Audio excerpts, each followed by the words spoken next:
الحمد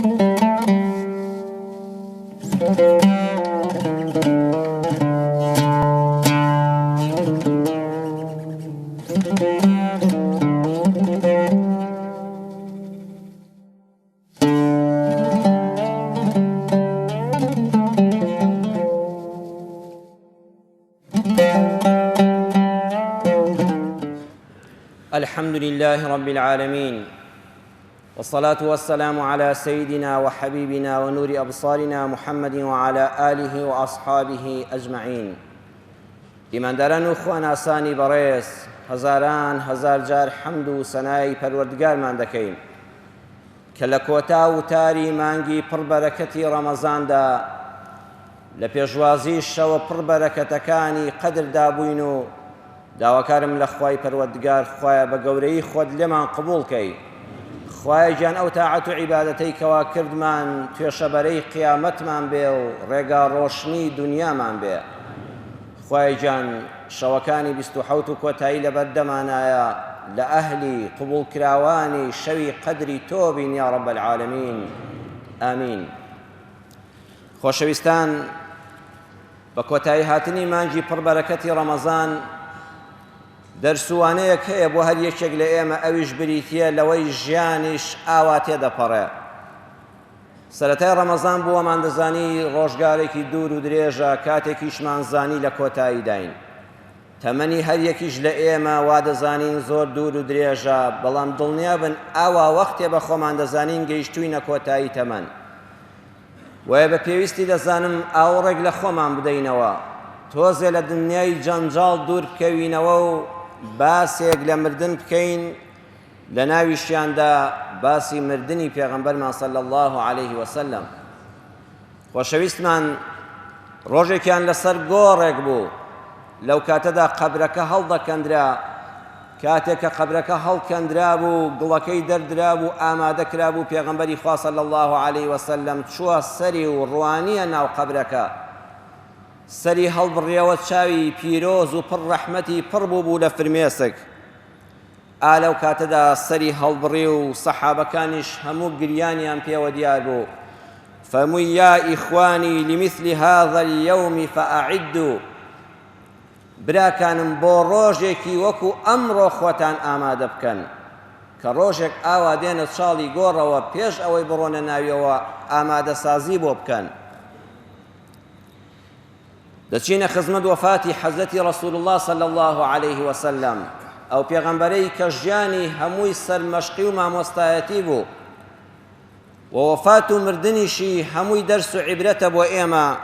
خۆش دەفەرمێ ئینەکە مەیت وئینەهم مەیتون. لە مانگی قورئاندا لە خزمەت ئەو ئاەتە قورئانیەداین کە دەفەرمێ ئەی محەممەد صلی الله عليه وسلم، تۆش دەمری و هەموو یەکێکیش لە ئومەتەکەت و مرۆڤایەتی دەبێ بمرێ. وما جعلنا لبشر من قبلك الخلد أفإن مت فهم الخالدون. مرۆڤێک نەبووە لە پێش تۆدا لە پێغەمبەران و ساڵحان و چاکان و پاکانیش کە بە ئەبەدی ما بێتەوە. ئایا تۆش بە ئەبەدی دەمێنیەوە، یان ئەگەر تۆش بمری ئەوان دەمێننەوە؟ بێگومان تۆش دەمری و هەمووانیش دەمرن. با لە سیرەی پێغەمبەر صلی الله عليه وسلم لەگەڵ جەنابتاندا بۆ نەرمبوونەوەی دڵەکانمان، بۆ زیندووکردنەوەی پەیمانێک لەگەڵ فەخری کائینات خاتەمی ئەنبیا و مرسەلین حەزەتی محەممەدی ئەمین صلی الله عليه وسلم، بچینە خزمەت کۆتا ڕۆژەکانی ژیانی ئەو خۆشەویستە کە خوای پەروەردگار خستبوویە دڵیەوە و ئەوەندە کارەساتی بەجێهێشتنی بۆ ئومەتەکەی و سەحابەکانی سەخت بوو، دەیویست چەند قسەیەکیان پێ بڵێ کە خوای پەروەردگار خستبوویە دڵ و دەرونیەوە و بۆنی وەفاتی خۆشەویستیان لێدەهات. ڕەسوول الله صلی الله عليه وسلم ئەیزانی ئەو سەحابانە چەندیان خۆش دەوێ و ئومەتیشی دوای چەندیان خۆش دەوێت، چەند ئاماژەیەکی دەکرد کە من وردە وردە بەجێتان دێڵم. ئەوە بوو کاتە معاذی کوڕی جەبەلی نارد بۆ یەمەن بۆ بڵاوکردنەوەی ئاینی ئیسلام. معاذ زۆر ناڕەحەت بوو کە پێغەمبەری خوا صلی الله عليه وسلم بەجێ بێڵێ. ئامێزیان لە یەکتری دا و پێغەمبەری خوا صلی الله عليه وسلم ماچی کرد. فەرمووی لعلی، فەرمووی ئەی معاذ خوا حەفیزت بێ وا ئەزانم ساڵی داهاتوو کە گەڕایتەوە بۆ مەدینە من بە چاو نابینی بەڵکو بەلای گۆڕەکەمدا دێی و بەلای قەبرەکەما تێدەپەڕی فعلا صاڵی داهاتوو کە معاذ گەڕایەوە بە پێغەمبەری نەبینیەوە بەلای قەبرەکەی پێغەمبەری خوا صلی الله علیه وسلم هاتەوە وحەجی کۆتایی بوو پێغەمبەری خوا صلی الله علیه وسلم لە شاری مەککەدا وتاری ماڵ ئاوایی خوێندەوە فەرمووی خەڵکینە لەعەلی لا ئەلقاکم بعد عامکم هذا مسلمانان و ئیمانداران وا بزانم ئەمە کۆتا دیداری منە لەگەڵ ئێوەدا و ساڵی داهاتوو لێرە ناتان بینمەوە جار بۆ جار ئاماژەیەکی ئەدانێ و ئامادەی دەکردن کە پێغەمبەری خوا صلی الله علیه وسلم بەجێیان دێڵێ کە لە حەجیش گەڕایەوە و شاتەوە شاری مەدینە سەردانی شەهیدانی ئوحودی کرد کە سەردانی گۆڕستان و خۆشەویستان سونەتە پێغەمبەر صلی الله علیه وسلم چۆ سەرگۆڕی ئیمامی حەمزە و مصعب و هەموو شەهیدانی ئوحود و ئیسلام سەلامی لێکردن و دوعای بەخێری بۆ کردن کەواتە مردووی ئیماندار ئاگای لێتە کاتە دەچی بۆ سەردانی و دوعای خێری بۆ دەکەی و پێی دڵشادە چونکە پێغەمبەری خوا صلی الله علیه وسلم نابێت کاتی خۆی لە شتێکە بێسوود بەسەر بەرێ چوو سەلامی لێکردن و دوعای خێری بۆ کردن پاشان سەردانی گۆڕستانی بەقیعی کرد و تێگڕا سەلامی لە ئەهلی ئەو گۆڕستانە کرد و وەکو بڵێ خوا حافیزی یەکجاریش لە ئەوان بکات لە مردووەکانیش هاتەوە پێیان ڕاگەیان کابرایەکی خەڵکی ئەنساری خەڵکی مەدینە وەفاتی کردووە لەگەڵ یا ڕۆژ بۆ سەر قەبران کە هاتەوە بۆ ماڵەوە وتی ئەی خات و عایشە بەڕاستی سرم زۆر دێشێ زۆر سەریێشەیەکی توندم گرتووە خات و عایشەش وتی بەل ئەنا وا ڕەئسە وەڵڵی ئەی پێغەمبەری خوا صلی الله علیه وسلم من وابزانم سرم لە تۆ پتر دێشێ خۆشەویستی خوا لەم لە حەزاتەشە قسە خۆش و سوعبەتەکانی لەگەڵ خێزانەکانی واز لێ نەهێنابوو فەرمووی ئەی عایشە حەز ناکەی بەم سەریەشەیەوە بمری و من بەدەستی خۆم بتخەمە ناو گۆڕەوە وتی نەوەڵڵی پێغەمبەری خوا صلی الله علیه وسلم ئەوەم لەگەڵ مەکە چونکە حەز ناکەم لە دوای من بمرم و بچێ لای یەکێک لە خێزانەکانت ناوەڵڵا حەز دەکەم هەر بمێنم بۆی کە لەگەڵ تابم لەو کاتەدا پێغەمبەری خوا صلی الله علیه وسلم دانیشتبوو ئیمامی عەباس هاتە ماڵەوە و وەکو خەبەرێکی کتوو پڕی پێ بێ وتی یا ڕەبی ئەی پێغەمبەری خوا صلی الله علیه وسلم خوا بەخێری بگێڕێ ئەم شەو لە خەوما مانگی یەک شەو بە ئاسمانەوە بوو تازە هەڵاتبوو زۆر جوان بوو فریشتەیەک هات پەلاماری مانگەکەی داوبردی فەرمووی لەوە دەچێ ئەو مانگی یەک شەوە من بم و لەبەر چاوتان نەمێنم و فریشتەی مەرگ بم بە بەم شێوەیە تاو سەریەشەکەی زیادی کرد و قوماشێکی لە نێو چاوانی بەستە بوو ئەوەندە عەرەقەی دەکردەوە ئاو تکەت کە بە قوماشەکەدا دەهاتە خوارەوە سێنزە ڕۆژ پێغەمبەری خوا صلی الله علیه وسلم نەخۆش کەوت ئەو کەسانەی لەسەر مەرگا تووشی نەخۆشی دەبن نیشانەی عاقبەت خێریە چونکە فەخری کائیناتیش سێنزە ڕۆژ بە نەخۆشیەکەیەوە مایەوە یانزە ڕۆژیان تین و قووەتی دەدایە خۆی بۆی لە مزگەوتدا نەبڕێ یانزە ڕۆژ خۆی ئیمامەتی بۆ سەحابەکان کرد لە مزگەوتەکەیدا پێنج ڕۆژ پێش وەفاتی لەرز و تایەکەی زۆر زیادی کردبوو فەرمووی بڕۆن ئاوی ساردم لە حەوت بیری شاری مەدینە بۆ بێنن ئەو دەرسەی پێوتین هەر وەختی ئینسانێک تای لێبوو سونەت وایە بە ئاوی سارد دەم و چاو و قاچ و دەستی فێنک کاتەوە پێغەمبەری خوا صلی الله علیه وسلم ئاوەکەی بە سەری خۆیدا دەکرد و سەبووری بۆ دەهات و تایەکەی پێی دادەبەزی کە تۆزێ لەشی سووک بوو فەرمووی عەلی لەگەڵ عەباس ئیمامیدا وەرنە ژێر باڵمەوە و دەستم بگرن حەز دەکەم بچمە مزگەوت کە ئاوەکەی بەسەری داکرد و تایەکەی دابەزی و لەرز و تاکەی باشتر بوو لەسەر شانی عەباس و لەسەر شانی ئیمامی عەلی پێغەمبەر صلی الله علیه وسلم بەرەو مزگەوت بردیان ویستی بچێتە سەر مینبەر وەکو جاران کە سێ قادر مەبوو هەرچەندی کردی ئەژنۆکانی بەدویان نەهات و پێغەمبەری خوا صلی الله علیه وسلم نەیتوانی بچێتە سەر قادرمەی یەکەم بە قوربانی دبن ئەو زاتەی کە ئەوەندە بەهێز بووی لە هەموو جەنگەکانە خۆت لە پێشەوە بووی ئێستا نەخۆشی و کۆتایی تەمەن ناهێڵێ بچێ سەر قادرمەیەک بۆیە هەر لە عەرزەکەوە ڕووی لە موسڵمانان کرد و فەرمووی ئیسمعوا لی لعلی لا ئەقف موقفی هذا خەڵکی نەگوێم بۆ بگرن و باش گوێ لە قسەکانم ڕاگرن چونکە ئەمە کۆتا جارمە و لەسەر مینبەر من نابیندرێمەوە سبحان الله هەموو سەحابەکان دڵیان پڕ بوو کەوە کۆتا وەسیەتی پێغەمبەرە صلی الله علیه وسلم لەو کاتەدا خۆشەویستمان فەرمووی تکاتان لێ دەکەم ئەمڕۆ دنیایە و دەست بەرەو قیامەت بەڕێ دەکەوین زوڵمم لە هەر کەسێک کردووە تو خوا با نەیگەیەنێتە قیامەت و ئێستا بێ حەقی خۆی لێم وەرگرێتەوە فەرمووی توخوا ئەمە دنیایە و لە ناوتاندا ساڵانێک ژیاوە ماڵی چێم لایە قەرزی چێم لایە بابێ ئێستا داوام لێ بکاتەوە و لە قیامەتە یەخەم نەگرێ بڵێ ئەی محەممەد قەرزارمی بۆیە ئێمەش ئەو دەرسەی پێوتین مەمنونی کەسێک بە لە دنیادا یەخەت پێ بگرێ و نەیگەێنێتە قیامەت ئەگەر لە ناو کۆمەڵە شەریک و هاوبەش و ئەهلی بازار و دراوسێدا بووی جارجارەیەک پێیان بڵێ مەمنونی ئەو کەسم کەستەمم لێ کردووە بێ حەقی خۆیم لێ وەرگێتەوە سپاسی ئەو کەسە دەکەم کە ماڵی لەلامە پێم بڵێ بە مستەمسەک و مدرەک بێم بیدەمەوە و چونکە لە قیامەتە پارە و پوڵێک نییە و حەز ناکەم چاکەکانم بۆ خەڵک بن کابرایە کەستاوتی ئەی پێغەمبەری خوا صلی الله علیه وسلم 3 درهەمت لایە بە قەرز لاتە و لە بیرت چۆ بم دەیتەوە فەرمووی عەباس بڕۆ پارەکەی بدەوە پێی ناخۆش نەبوو سەرکردە نابێ پێی ناخۆش بێ میلەت داوای حەقی خۆی بکە ئەبێ بیداتەوە ئەمجا فەرمووی چێتر حەقی لەسەرمە سەحابەیەک بە ناوی عوکاشە هەستاوتی ئەی پێغەمبەری خوا صلی الله علیه وسلم ڕۆژێکیان بەڕقەوە نەبوو بەڵام لە مەیدانە بۆ جەنگ ڕیز بوو بووین قەمچێکت لە پشتم داوە ئێستاش ئازارەکەی هەیە فەرمووی عەباکەم دادەنێم و بە پشتی ڕووتی وەرە قەمچێکە لە پشتم دەوە سەحابەکان هاواریان کرد وتیان وەرە 100 قەمچی لە ئێمە دەوت خوا پێغەمبەر صلی الله علیه وسلم نەخۆشە ئازاری مەدە وتی پێغەمبەری خوا صلی الله علیه وسلم خۆی داوای کردووە ئەفەرمێش ستەمم لە کێ کردووە من ئەوەم بە زوڵم زانی کە پێغەمبەری خوا لێیدام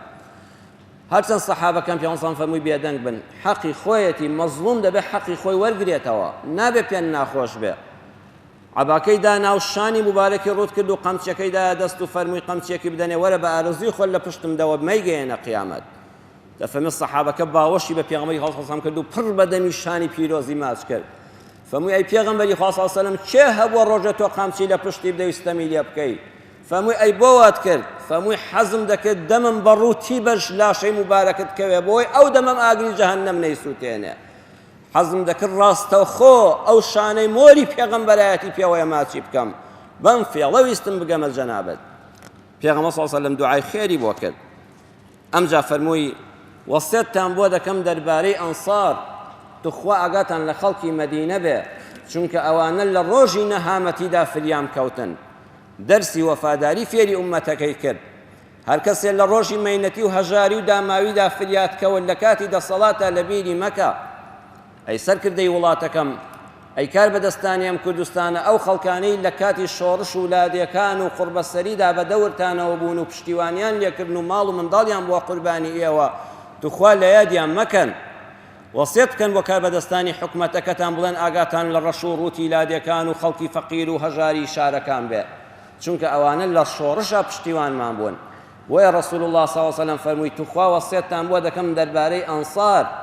زۆر ئاگاتان لە خەڵکی مەدینە بێ چونکە ئێمە ڕۆژێک بە زەلیلی هاتینە ئێرە و ئەوانە ماڵ و حاڵیان بۆ ئێمە شۆڵ کرد و پشتیوانیان لێکردین توخوا ئاگاتان لێیان بێ ئەمجا فەرمووی عەبد خەیەڕەه الله بین الدنیا والآخرة فاختار الآخرة فەرمووی یەکێک لە بەندەکانی خوای گەورە اختیاری دایە هەتا لەسەر زەوی بمێنێتەوە و نەمرێت تا قیامەت یان بڕواتەوە بۆ دیوەنی خوا و ڕەفاقەتی خوا فەرمووی ئەو عەبدە قیامەتی هەڵبژارد لەوێدا ئیمامی ئەبوبەکر دەستی بە گریان کرد فەرمووی ئەوە پێغەمبەری خوایە صلی الله علیه وسلم ئەو دەرسەی پێوتین لێرەدا چەند خۆشە ئینسان ئەوەندە بە پاکی ژیابێ کە اختیاریاندایە لە بەینیمانەوە لە دنیادا و هەڵبژاردنی قیامەت بڵێ خوایە قیامەتم پێخۆشترە ئەوە ئەو کەسانن کە ڕوویان دێ بمرن ئەوەندە بە پاکی و خۆشەویستی خواوە ژیاون کاتێ اختیاریان بدرێتێ لای خوایان پێخۆشترە لە دنیا خۆزگە بەو کەسەی کە ئاوا لە دنیا ژیاوە و بەرەو قیامەت بە دڵێکی فراوان و ڕوویەکی خۆشەوە بەڕێ دەکەوێت 4 ڕۆژی مابوو لەرزوتایەکەی زیادی کرد ئیبن مەسعود هاتە لای و دەستی لە پێغەمبەری خوادا صلی الله علیه وسلم فەرمووی سوبحان الله پێغەمبەری خوا وا ئەزانم بەقەدەر 2 کەس تایەکەت قورسە فەرمووی بەڵێ فەرمووی بەقەدەر 2 کەسیش پاداشتت هەیە فەرمووی بەڵێ تا نەخۆشی قورستر بێ ئەجرەکەی زیاترە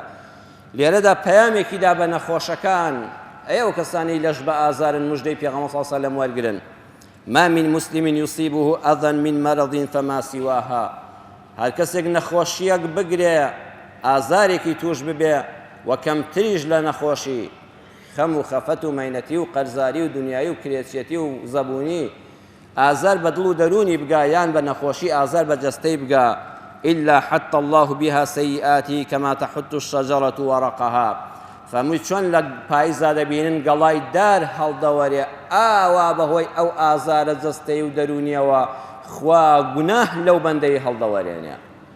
ئەوەش موژدەیەکی دا بە نەخۆشان پێغەمبەری ئێمەش بەقەدەر دوو کەس ئازاری لەسەر قورس بووە و تاو لەر زیاتۆتێ. تا نوێژی عیشا زیاتر بێتاقەت بوو کە بیلال بانگی فەرمووی هەستن دەستنوێژێکم پێ بگرن و ئاوم بۆ بێنن کە دەستنوێژەکەی گر ئەوەندە نەخۆشیەکەی قورس بوو پێغەمبەر صلی الله علیه و سەلەم بەلادا هاتوو بورایەوە کە بەهۆش خۆی هاتەوە فەرمووی ئەسڵ لەناس خەڵکی نوێژی عیشایان کرد وتیان نەوەڵڵا ئەی پێغەمبەری خوا صلی الله علیه و سەلەم هەر جاوەڕێی جەنابتن. دیسان فەرمووی دەستنوێژم پێ هەڵگرن چونکە بێهۆشیم بەسەردا هاتووە. دەستنوێژیان پێ هەڵگرتەوە و دیسان ویستی هەستێ و بەلادا کەوت و بورایەوە کە خەبەری بۆ فەرمووی ئەسڵ لەناس خەڵکەکە نوێژیان کرد وتیان نەوەڵڵای ئەی پێغەمبەری خوا هەر چاوەڕێی جەنابتن لە مزگەوتا بچی ئیمامەتیەکەیان بۆ بکەیت. فەرمووی دەستنوێژەکەم بۆ هەڵگرنەوە. دەستنوێژیان پێ هەڵگرتەوە و ویستی هەستێ و دیسان بورایەوە بۆ جاری سێیەم. دەفەرمی ئەم جاریان فەرمووی ئەسڵ لەناس خەڵکی نوێژەکەیان کرد هەر دڵی لای نوێژ و جەماعەتەکە بوو وتیان نەوەڵڵاهی وان نیوەشەوە ئەو سەحابانە هەر چاوەڕێی جەنابتن. فەرمووی مڕوا ئەبا بەکر فەلیوسەلی بالناس بڕۆن فەرمان بە ئەبوو بەکر بکەن با بچێتە میحرابەکە و لە جیاتی من ئیمامەتیەکەیان بۆ بکە. بەخوا دیارە قاچەکانم ڕێگەم پێ نادەم بەرەو مزگەوت بڕۆم و هێز و توانە و گوڕم نەماوە لە ماڵەوە نوێژەکەم دەکەم. دوو ڕۆژی مابوو لە ژیاندا لەشی سووک بوو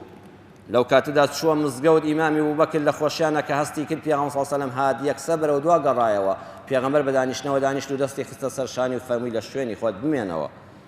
یەک ڕۆژ لە ژیانی ئەو خۆشەویستە مابوو تەنها ئەوە ڕۆژی کۆتایی ژیانی بوو. شەوەکەی عایشە خان ڕۆنی چرای ماڵەکەی لە ماڵی دراوسەیەکێنە. پێغەمبەری خوا صلی الله علیه و سەلەم حەزی بە ژیانی هەژارانە نەدەکرد بەڵام دڵنیا بن ئەوەندەی هەبوو جار هەبوو بە هەزاران شتی بەخشیوە بەڵام کۆتا ژیانی دەرز بوو بۆ فەقیران ئەو کەسەی کەوا بە هەژاری دەژی دڵنیا بە پێغەمبەری تۆ صلی الله علیه و سەلەم کۆتا ژیانی لە شەوەکەیدا خات و عایشە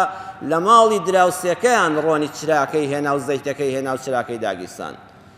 بۆ ئەوەی دڵی لای ئومەتەکەی بێ. دڵنیا بن ئەی هەژاران ئەو کەسانە یارمەتی هەژارانتان داوە دڵی پێغەمبەری خواتان خۆش کردووە سەرنجتان بۆ بەسەرهاتێک ڕادەکێشم پیاوێکی ڕازگۆی ئەم شارە لەم ڕەمەزانەدا بینیوێتی. پیاوێکی دیندار و خواناس و ئەهلی کەسابەتی حەڵاڵ بڕیاری داوە هەموو ساڵێک زەکاتی ماڵەکەی بکا بە خانوویەک بۆ ئینسانە هەژارەکان و زەکاتەکەی پەرت و بڵاو نەکاتەوە یەکێ لە مەینەتی ڕزگاری بوێ پێ. ئەڵێ پیان وتم فڵان کەسێک هەیە زۆر دەستکورت و هەژار و نەدار و کرێچیە ویستم بڕیار بدەم خانوویەکی بۆ بکەم شەیطان هاتە بن کڵێشەمەوە. وتی نەکەی ئەمساڵ کەسابەت کەمە زەکاتەکەشت بەشێک لێ بەخشیوە کەمێکی ماوەتەوە بەشی خانوو ناکە ئەوەی تریشی هەر ئەوە بدە بە خەڵک و باسی خانووکردن و کڕینی خانوومەکە زۆر قرسە. وتی وەڵڵاهی پەشیمانی کردمەوە شەیطان هاتە دڵ و دەروونمەوە جا کە دەتەوێت خێرێ بکەی هەزار شتت بۆ دێنێتەوە کە نەهێڵێ بیکەی. ئەڵێ لەو کاتەدا خەوتم شەوی ڕەمەزانە و خەوتووە وتی لە خەوما بە خزمەت مەجلیسێک گەیشتم کە پێغەمبەری خوا صلی الله علیه و سەلەم تیا بوو. سەحابە بەڕێزەکان لە دەوری بوون. پێغەمبەری خوا صلی الله علیه و سەلەم بانگی کرد و فەرمووی فڵان کەس وەرە بڕۆ لەو ژوورە جاجمێک بێنە بەتانیەک بێنە ئەو دوو منداڵە لەو دیوەوە خەویان لێ ناکەوێ بڕۆ دایان پۆشە. ئەڵێ دوو مناڵ زۆر بە کڵ دەگریان دەنگی دوو مناڵی ساوا دەهات. بە فەرمانەکەی ڕەسوول الله صلی الله علیه و سەلەم ڕۆیشتم جاجمەکەم هەڵگرت و بەتانیەکەم هەڵگرت هاتمەوە سەیرم کرد هەمووی مەیلە و شڕ بوو بە تازە نەبوو.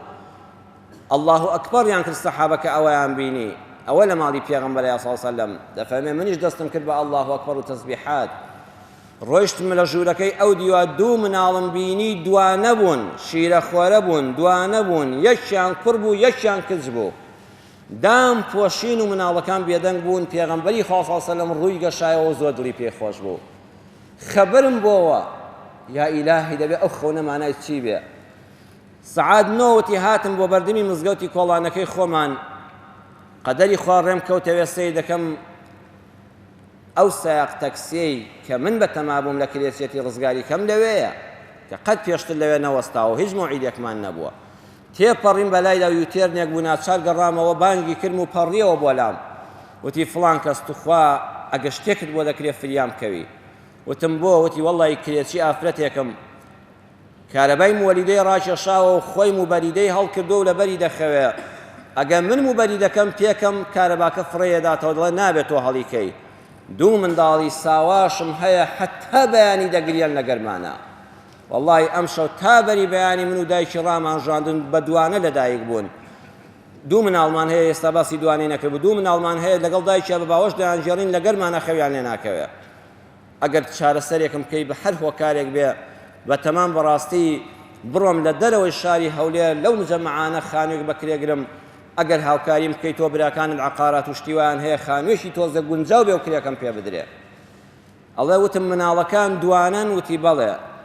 وتم شیرە خۆرن وتی بەڵێ وتم یەکیان کوڕە و یەکیان کچە وتی ئەرە وەڵڵا وتم دەی وەڵڵی پێغەمبەری خواستم لە دڵی خۆمان ئەمەی بە من وتووە دواتر کە بینیم هەمان ئەو منداڵانە بوون کە شەو دەگریان و خەویان لێ نەدەکەوت ئەمە چی تەعبیرێکی هەیە لەوەی کە پێغەمبەری خوا سەلەم ڕۆحی ئاگادارە بە حاڵی ئوممەتەکەی بۆیە دەڵێ پێم سەبر و ئارامێک بگرە و جارت جێگا لە خۆت لەق مەکە بەویستی خوای پەروەردگار نێتی لێ هێناوە و لە کرێچێتی ڕزگاری کردوون و خانووەکەی پێبەخشیون پێغەمبەری خوا سەلەم جا دەفەرمێ و پیاوە لەو پیاوەم پرسی وتم چیت کردووە وتی والله ئەم شەو هەر لە خوا پاڕۆمەوە خوا دەرگایەکی ڕەحمەتم لێ بکەیەوە سبحان الله قەدەری خوا بەیانی ئەو لەبەر دەرگای مزگەوتەکە بۆ یەکتر ئامادە بوون ئەویش ڕووی نەهاتەوە بە کەس بڵێ ڕووی کردوتە ئەو پێغەمبەری خوا صلی الله علیه وسلم لەگەڵ ئوممەتەکەیدایەتی ئەگەر بە جەستەش ڕۆیشت بێ بە ژیان لە ناوماندایە ئاگای لە حاڵمانە تۆی دەوڵەمەندیشی زۆر خۆش دەوێ و پەیامت پێدەدا نمونەکانت نیشان دەدا زرێیەکەشی ڕەهن بوو لای جوولەکەیەک لە شەوی کۆتایی وەفاتیە پێی وتین ئەگەر لە ناو مەسیحی و جوولەکەدا ژیان هاوبەشی ژیانیان بن سەحابەیەکی وەکو ئیمامی عوسمان بە ملیۆنەها دۆلاری هەبووە لە وەکو دیناری ئەو زەمەنە پێغەمبەری خوا صلی الله علیه و سلم قەرزی لە جوولەکەیەک کردووە بۆ ئەوەی پێمان بڵێ دروستە مامەڵە لەگەڵ مەسیحی و جوولەکەکان بکەن ئەم دینەی ئێمە مەنعی تێکەڵاوی خەڵک ناکە دینی بەیەکەوە ژیانە ئاخر ڕۆژی ژیانی بوو پەردەی لەسەر مزگەوت لادا چونکە ژوورەکەی کە ئێستا گۆڕی مبارەکێتی لەسەر مزگەوتەکە بۆ ئەو زەمەنەش ئاوە سەحابەکان لە خۆشیاندا جوڵان فەرمووی مەکانەکم لە شوێنی خۆتاندا بمێننەوە لە شوێنی خۆتاندا بمێننەوە مەجوڵێن تەماشاکردنی کۆتایی و خواحافیزی یەکجاری بوو پێغەمبەر صلی الله علیه و سلم نەیتوانی بێتە مزگەوتەوە لەو کاتەدا کە بە پێوە بوو کەوت حەزەتی فاتیمە فەرمووی وا کەڕ بە ئەباه ئەی هاوار بۆ باوکم باوە جانوا بێهێز بووی کەوتی بە دیوارەکەوە فەرمووی لەیسە عەلا ئەبیکی کەڕبون بعد اليوم کچی خۆم باوکت لەمە دوان ناڕەحەتی لەسەر نەما مردن ئیسراحەتە بۆ ئینسانی ئیماندار جارێشکە باوکت ناڕەحەتی ژیان نابینێتەوە ئاخر وەسیەتی ژیانی کرد و فەرمووی ئەو کەسانەی لە دەوری بوون فەرمووی چەند وەسیەتێکم هەیە وەسیەتەکەی پێغەمبەر صلی الله علیه و سلم لەبارەی پار و پووڵەکانیەوە نەبوو یەکەم وەسیەتی بۆ ئوممەتی فەرمووی بەلیغوا عنی من ئامەنە بی السلام إلى يوم القيامة فەرمووی بە ئێوە دەڵێم و ئێوەش بەوانەی دوای خۆتان و حتا قیامەت دەم بەدەم پێیان بڵێن پێغەمبەری خوا سەلامی لێ دەکردن یعنی پێغەمبەری خوا صلی الله علیه و سلم بۆ یەک بە یەکی ئێمە سەلامی ناردووە لە جیاتی ئێوەی بەڕێز و ئاهلی ئەم مزگەوتە و مزگەوتەکان دەڵێن وعەلەیکە السەلام یا رسول الله سەلامەکەی تۆمان پێگەی ئەی پێغەمبەری خوا صلی الله علیه و سلم سەلام و ڕەحمەت و میهرەبانی خوا لە تۆش بێ الحمد لله ئومەتی تۆین و سەلامەکەی تۆمان پێگەیشتووە لە هەرێمی جێژەڵوکەی پڕ لەسەر زەمینی کاوان و سوڵتانەکەی کوکەبەری و مزەفەر و شارەزووری حەدیسەوە لە هەرێمی جێژەڵوکەی پڕ نەکبەتی جینۆسایدی نەگریسەوە لە دەڤەری پەرت و خەردەل و مەرگەسات لە هەرێمی بێناسکەوتووی بێپەرچەم و خاوەن چەندین خەون و ئاوات هەمیشە تۆی خۆشەویستمان هێزی ئەژنۆ و بیلبیلەی چاو هەر پێشەنگ و مەولا و گەورە و ڕابەرمان بوویت ها ئەوە مێژوو شاهیدە ئەم کوردەی شەیدای پەیامت چواردە سەدەیە دڵشادە کە تۆی فەخری ئەم گەردوونە مامۆستا و پێغەمبەرمان بوویت شانازی بەڕابەرەتیتەوە دەکەین ئەی محەممەد المستەفا صلی الله عليه وسلم لە گۆڕەکەتدا دڵت شاد بە لەم شارە و هەموو شارەکانی کوردستاندا مزگەوتەکان بە گەنج و لا و پیری بە ڕەحمەتەوە جمان دێ بە خوشکانی باڵاپۆش و خاوەن حیا و حرمەتەوە جێگانیان نوێژی لێ بکەن دڵت شاد بێ و ڕوحت ئاسوودە بێ ئەی پێغەمبەری خوا صلی الله عليه وسلم ڕۆژ بە ڕۆژ ئیسلامەکەت لە برەودایە ڕوحت شاد ئەی پێغەمبەری ئیسلام صلی الله عليه وسلم سەلامی تۆمان پێگەیشت و وەڵاممان دایتەوە دوام فەرمووی ئەسسەلات توخوا ئاگاتان لە نوێژ بێ نوێژ کۆڵەکەی دینە ئەو کەسەی پێغەمبەرت خۆش دەوێت ئەگەر ساردە نوێژی لە ئێستاوە دەست پێ بکە و بڕیار بدە نوێژت نەفەوتێ ئەو کەسەی نوێژ قایمی دڵشاد بە کە ئەمری پێغەمبەرت جێبەجێ کردو و کۆڵەکەی دینەکەت مەحفوظەکە نوێژە سێم فەرمووی توخوا ئاگاتان لە خزمەتکارەکانتان بێ ئەو کەسانی کە شاگرتان هەیە و کەسانێکن لە خوار خۆتانەوەن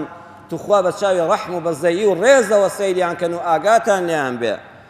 چوارەم فەرمووی ئوصیکم بالنساء خەیرا زۆر لەگەڵ ژناندا باش بن زۆر لەگەڵ ژنەکاندا باش بن ڕێز لە دایکتان بگرن ڕێز لە خوشکتان بگرن ڕێز لە کچتان بگرن ڕێز لە هاوسەری ژیانتان بگرن ئەو کەسەی کە لەگەڵ دایک و خوشک و کچ و ژنەکەتدا بە ڕێزی پێغەمبەری خوا خۆشی دەوێ هەر کەسێک لەگەڵ ئافرەتاندا بێڕێز بێ ئەمری پێغەمبەری صلی الله عليه وسلم شکاندووە پێغەمبەری خوا صلی الله عليه وسلم لەو کۆتایی ژیانەیدا لەو ئاخر ڕۆژەیدا سەری لەسەر خەڕانی خەعەت و عایشەی خێزانی بوو لە ژوورەکەی ئەودا بوو هەستا و سەری ڕاست کردەوە فەرمووی ئەوە جوبریلە و پێم دەڵێن مەلەکول مەول لەبەر دەرگایە تا ئێستا پرسی بە هیچ مەخلووقێک نەکردووە لە ڕوحشێشاندا بەڵام دەڵێ خوا ئیزنی داوە بە محەممەد ئەگەر حەز دەکەی ئەبەد بمێنەوە ئەگەر حەزیش دەکەی و ئیجازە دەدەی هاتووم بۆ ڕوحکێشانت فەرمووی پێی بڵێ بابێتە ژوورەوە ئیزنی دا و هاتە ژوورەوە لەو کاتەشدا عەبدوڕەحمانی کوڕی ئیمامی ئەبوو بەکر هاتە ژوورەوە سیواکی لە دەما بوو پێغەمبەری خوا صلی الله عليه وسلم دەستی بۆ لای سیواکەکە ڕاکێشا خاتو عایشە فەرمووی حەزت لێیەتی بەسەر ئاماژەی کرد بەڵێ حەز دەکەم سیواکێک بکەم دەفەرمی پێغەمبەری خوا صلی الله عليه وسلم دەمی ئەوەندە وشک بوو سیواکەکەش ڕەق بوو سیواکەکەی واتە خۆی خاتو عایشە هێنای بە تفی مبارەکی سیواکەکەی نەرم کردەوە دوا دڵۆپێک کە چووە دەمی پێغەمبەرەوە لیکی خێزانەکەی خۆی بوو ئەو کەسانی کە باسی مافرەتی ئافرەت و حقوقی ئینسان دەکەن ئەو کەسانی کەوا دەزانن ئیسلام ستەمی لە ئافرەت کردووە بەس ئەمەندەتان بەسە سەرداری مرۆڤایەتی ئاخر شت کە چووە دەمیەوە لیکی دەمی خێزانەکەی خۆی بوو دەفەرمێ حەزەتی عایشە سیواکی بۆ کرد و قورئانی بەسەر پێغەمبەرا دەخوێن سوورەتی قل أعوذ برب الفلق وقل أعوذ برب الناس وقل هو الله أحد بۆ کەسێک کە نەخۆشێکی زۆر بە قووەتە لەسەری بخوێنە پیامبەر صلی الله علیه و سلم تا لە ژیانە بۆ خۆی دەیخوێن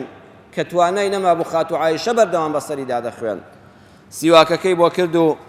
خاتو عایشە دەفەرمێ لەو کاتەدا پێغەمبەر صلی الله عليه وسلم قسەی کرد و زمانی هاتە گۆ فەرمووی لا إله إلا الله فەرمووی لا إله إلا الله إن للموت سكرات فەرمووی شاهیدی ئەدەم غەیری ئەڵڵا هیچ پەرستراوێک نییە لە ئەرز و ئاسماندا شایانی پەرستن بێ بەڕاستی مردنیش ناڕەحەتی تایبەتی خۆی هەیە اللهم أعني على سكرات الموت يا ربي خوای یارمەتیم بدەی لەسەر ناڕەحەتی ڕوحکێشان اللهم اغفر لي خوای لێم خۆش بە وارحمني خوای ڕەحمم پێ بکە والحقني بالرفيق الأعلى بمگەیەنە بە دۆستانی سەرو پێغەمبەری خوا صلی الله علیه و سلم خوا لە گوناهی ئەوەڵ و ئاخری خۆش بووە بەڵام دەبێت لێرەدا عیبادەتێک بکە ئەوە عیبادەتی زەلیل بوونە بەرامبەر بەخوا ئەو کەسەی کەوا دەگەیتە حاڵەتی سەرە مەرگ ئاوا لە خوا پاڕێەوە بڵێ خوایە مردن ناڕەحەتی تایبەتی خۆی هەیە خوایە لێم خۆش بە خوایە ڕەحمم پێ بکە خوایە بەزەیت پێم دابێتەوە گەورەترین عیبادەت زەلیل بوونە بەرامبەر بە خوای باڵا دەستی جیهانیان خاتو عایشە دەفەرمی ئەمجا پێغەمبەری خوا صلی الله عليه وسلم لەو کاتەدا کە سەری لەسەر ڕانم بوو سەری بەرز کردەوە پەنجەی شایەتمانی بەرەو ئاسمان بەرز کردەوە فەرمووی بەلی ڕەفیقی الأعلا دەمەوێ بگەمەوە خزمەت خوا بەسەر سنگمەم کما کەوت و سەری قورس بوو کە سێرم کرد پێغەمبەری خوا ڕوحی دەرچووە بەڵێ ڕەسوول الله وفاتی کرد لەسەر سنگی خێزانی مبارەکی زاری چی بکە چۆن قبوڵ بکە ئەوە پێغەمبەری خوا دەبێت بمرێ چۆن دەبێت ئەو خۆشەویستە دنیا بەجێ بێڵێ فەمووی بە شایەتمان و پەنجەی ئاسمانی بەرەوە ئەسمان بوو فەمووی بەلی ڕەفیقی الأعلا خوا دەمەوێ بێمەوە بۆ لای تۆ یا ئەڵڵا کە تۆ خۆشەویستترین کەسم بووی پەروەردگارە دێمەوە بۆ حزورت دەفەمێ سەری قورس بوو کە وەختێکم زانی پێغەمبەری خوا صلی الله علیه وسلم گیانی تێدا نەماوە لەسەر سنگم بوو خاتو عائشە حەپەسا بوو فمي سلام عليك يوم ولدت ويوم مت ويوم تبعث حيا سلامي خوال لسبب للروجي لدايق بونت للروجي وفاتت للروجي زندوبونوات شروجي كي رجبو لبرشاوي خلقي مدينة وهمو صحابة كاندا منو توي قناه بار نمسر دمدا دولمان دكوليك باسيام مشهد دكي أبي أو الصحاباني كشان صالة شو الرجل خزمتي دابن حاليان شون بو بيه ئەو سەحابانەی کە پێغەمبەریان دەبینی هەموو مەینەتی دنیایان لەبیردەچەوە هەموو ئاوارە و دەربەدەر و دەستکورت و هەژار بوون ێواران کە دەگەڕانەوە پێغەمبەری خۆیان دەبینی هەموومان دۆتەکان دەحەسایەوە ئەو سەحابانەی کە لە بەنی عەبدودارە لە ئوحودا ئافرەت کە بە سۆز و زۆر بەبەزەیە مێردەکەی لە یەک لەحزەدا مێردەکەیشی باوکی منداڵەکانی براکەشی و باوکیشی بە یەک لەحزە سێ جەنازەی بۆ هاتەوە زۆر خەمناک بوو بەڵام کە بینی پێغەمبەری خوا صلی الله علیه وسلم سەلامەتە فەرمووی كل مصیبة بعدك جلل یا رسول الله هیچ مصیبەتێک قورس نییە ئەی پێغەمبەری خوا بە شەرتێ تۆ سەلامەت بی خوا دەکاتەوە سەلامەتی باوک و برا و مێرد و هەمووی بە قوربانت بێ ئەنەس دەفەرمێ هیچ ڕۆژێکی ڕەشم نەدیبوو بەسەر مسلمانانی ئومەتدا هات پێ لەو ڕۆژە ڕەشەی کە پێغەمبەری خوا وەفاتی کرد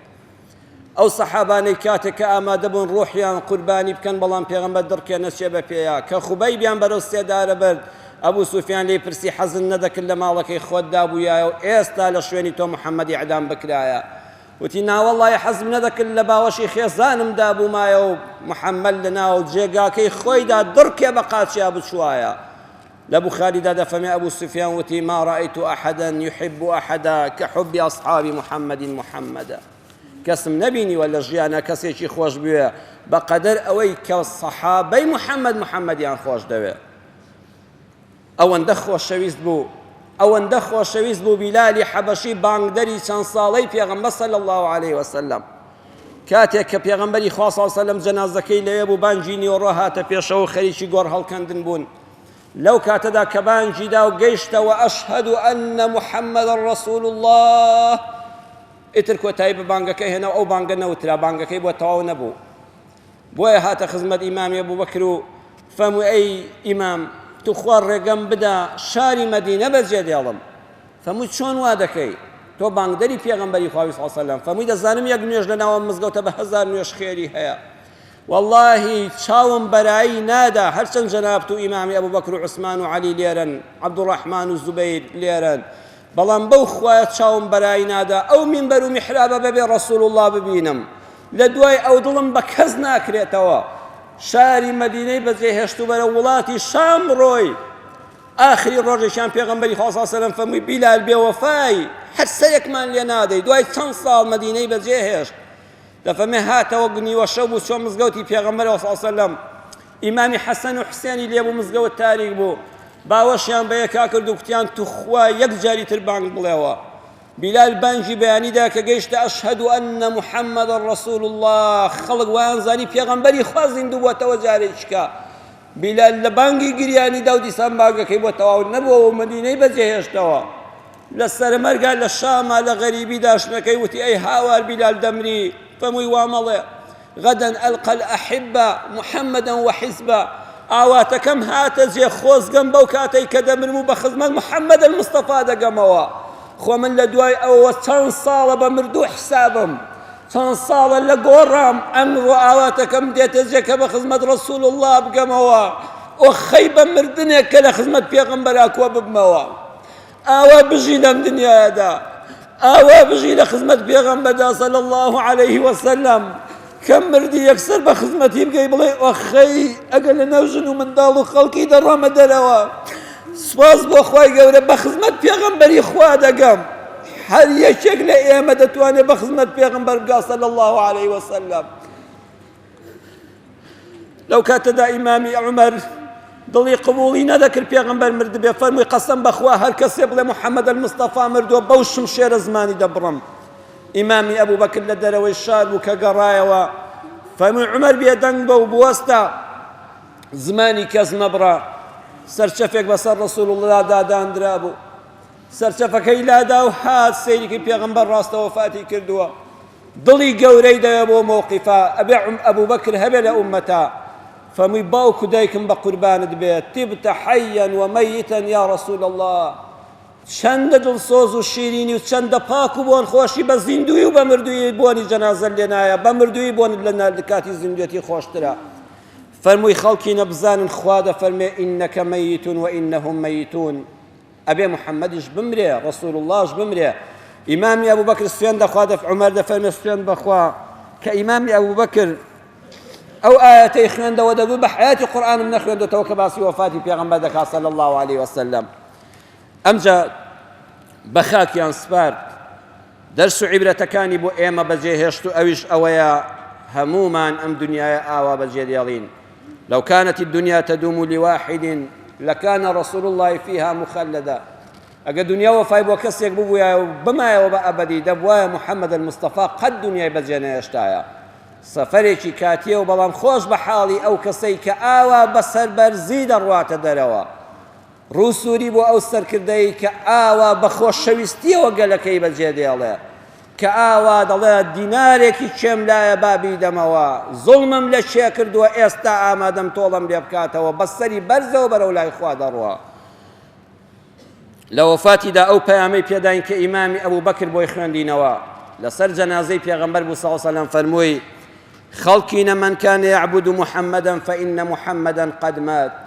ومن كان يعبد الله فإن الله حي لا يموت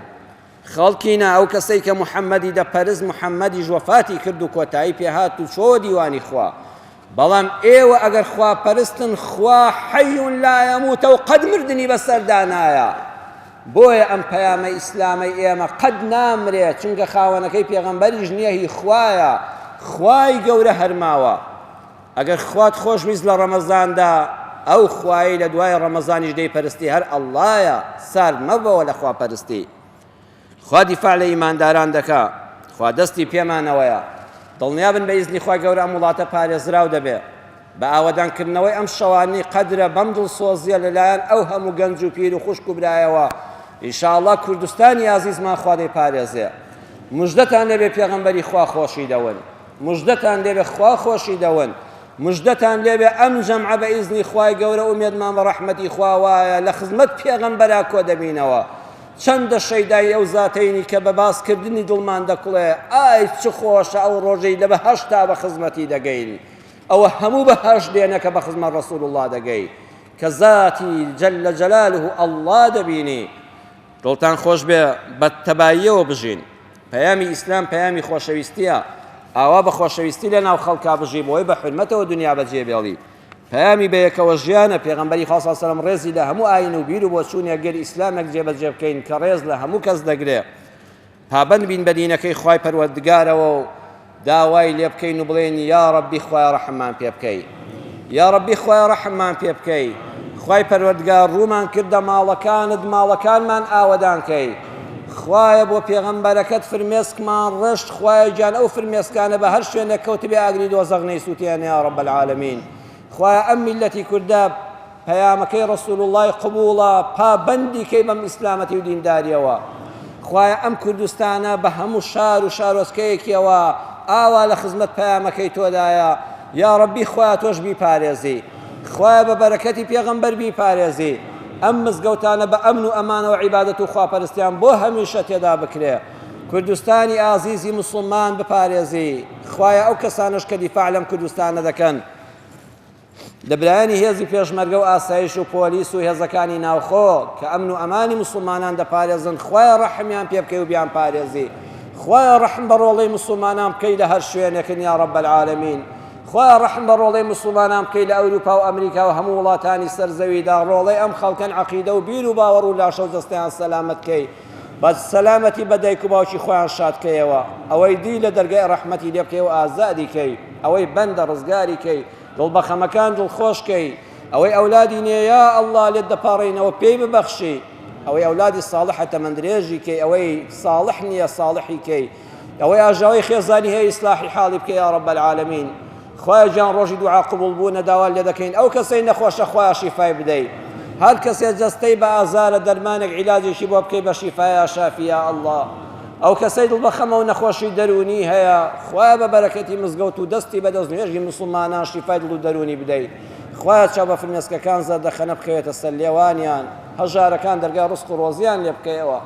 ئەو بەندانت کەوا دەستی یارمەتی بۆ موسڵمانان درێژ دەکەن خوای هەزاران ئەوەندەیان پێ ببەخشی هەر کەسێک ئەم مزگەوت و ماڵی خوای بنیادنا و بەشداری تێدا کرد لە کەمەوە تا زۆر خوایە ماڵی ئاوەدان کەی و لە کۆشکەکانی بەهەشتا قەرەبووی بۆ بکەیەوە ماڵەکانی خۆت بە تاعەت و عیبادەت و برایەتی و خۆشەویستی ئاوەدان بن عاقبەتمان خێرکەی ئامین ئامین والحەمد لله رب العالمین